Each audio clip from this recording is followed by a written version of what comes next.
The land of Kanya groaned under the weight of despair. The soil, once rich and fertile, was now cracked and barren. The river had dwindled to a sluggish stream, its once clear waters muddy and lifeless. Hunger gnawed at the villagers, and division festered among them. Nomvula sat in her small hut, staring at the single photograph of her son. "They speak of spirits and hope," she muttered. "But where were the spirits when my son begged for food? Where was hope then?" Her young daughter Lithu listened quietly from the corner, clutching a worn doll. "Mama," she said softly, "maybe the spirits will help us now. Maybe. We should believe." Nomvula turned sharply, her voice like a whip. "Believe in what? Empty words? The earth took your brother, Lithu. Do you want it to take us too?" Lethu flinched but didn't look away. "What if someone could help? Would you give them a chance?" Nomvula's face hardened and she said nothing. The villagers gathered, murmuring in awe. The next morning, as a heavy mist blanketed the valley, a figure emerged from its depths. Abeni stepped into the village square, her skin shimmering like polished obsidian in the pale sunlight. Her dress, woven with vibrant reds and golds, moved like flowing water. Her almond-shaped eyes held a calm wisdom that seemed to pierce the soul. "She looks like she's not from this world," said another.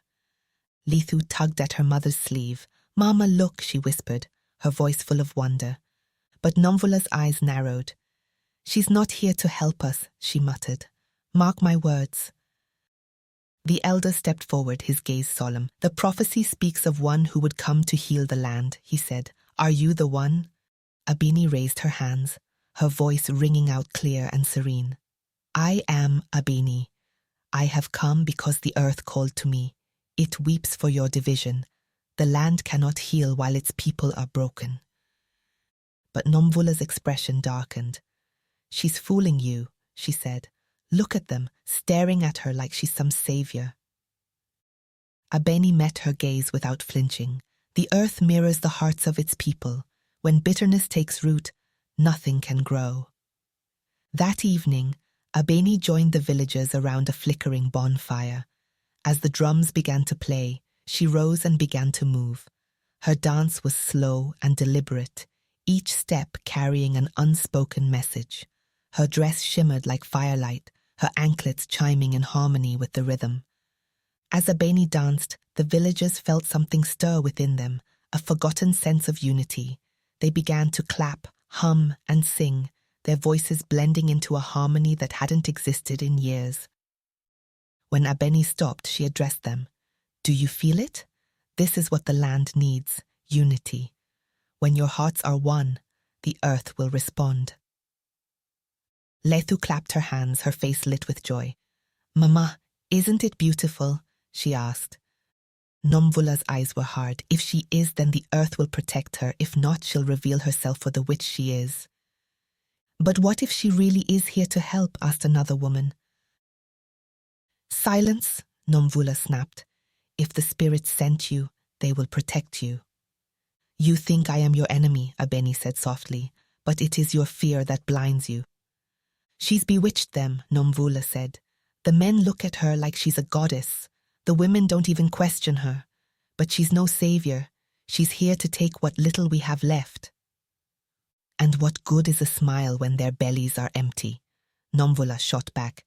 "We cannot trust her." One woman hesitated. She brought hope to the children. They smiled for the first time in years. But Nomvula's expression darkened. "She's fooling you," she said. "Look at them, staring at her like she's some savior." In the dead of night, Nomvula led the women to Abeni's hut. Abeni sat cross-legged, her expression serene as if she had been expecting them. The women tied her hands and led her to the ancient baobab tree.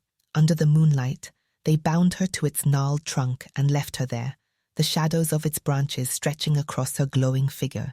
At dawn, the sky turned a sickly grey, and the wind howled through the valley. The earth trembled, cracks spreading through the village square. The river dried up entirely, its bed a lifeless scar. "You have broken the bridge between us and the earth," the elder said. "Now we must mend it." Nomvula stepped forward, defiant. "We did what had to be done. If she was sent by the spirits, she'll survive. As the villagers rushed to the baobab tree, Lethu ran ahead, her small figure barely visible through the swirling dust. She reached Abeni first, tears streaming down her face. Abeni looked down at her, her expression gentle. "You have a kind heart, child. The earth hears you." Nomvula arrived moments later, panting. She froze at the sight of her daughter kneeling before Abeni. "Lethu, get away from her." "No, Mama," Lethu cried. "She's here to help us. Can't you see?" Before Nomvula could respond, the ground beneath her feet gave way. She slipped into a deep crevice, her scream piercing the air as she clung to a jagged edge. "Help me," she cried, her voice filled with terror. "Take my hand, Nomvula," Abeni said, her voice calm and unwavering. Nomvula grasped Abeni's hand and a surge of warmth and energy flowed through her. As Abeni pulled her to safety, the earth stilled, the crevice sealing behind them. Nomvula hesitated, her pride warring with her fear. "Why would you save me?" Nomvula knelt before Abeni, her tears falling freely. "I was wrong," she whispered. "I let my grief blind me. I thought you were here to destroy us." "The earth does not hold grudges," Abeni replied. "And neither do I." The villagers, inspired by Abeni's compassion, began to work together. They cleared debris from the river, repaired the irrigation channels, and planted seeds. With each task, their bonds grew stronger, and the land began to respond. Nomvula, now a pillar of strength in the community, often told the story of Abeni to those who visited the village. "She showed us that the earth is a reflection of our hearts," she said. "When we are divided, the land suffers, but when we are united, the earth gives us everything we need." The village thrived, not because of Abeni's miracles, but because the people had learned to trust, forgive, and work together. And though Abeni was no longer there, her spirit lived on in every seed planted, every river nurtured, and every act of kindness shared among the villagers.